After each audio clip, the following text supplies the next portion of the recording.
सुन्नी इत्तेहाद council के सरबराह हामिद रजा ने कहा है कि 8 फरवरी को पाकिस्तान की अवाम ने साबित कर दिया वो बानी पीटीआई के साथ हैं।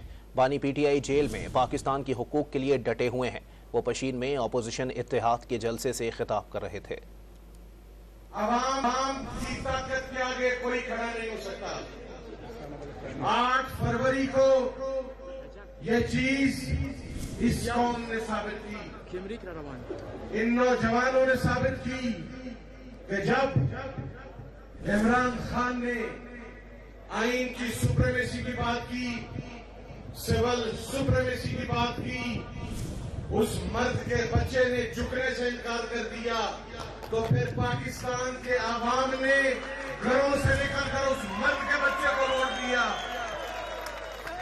और वो कोई डील लेके भागा नहीं। उसके प्लेटलेट्स कम नहीं हुए, उसको कोई बीमारी लाहिक नहीं हुई।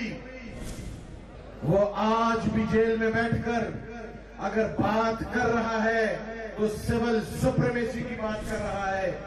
वो आज भी जेल में बैठकर अगर कोई बात कर रहा है तो वो ये कह रहा है कि पाकिस्तान की आवाम का सबसे पहला हक है पाकिस्तान के ऊपर।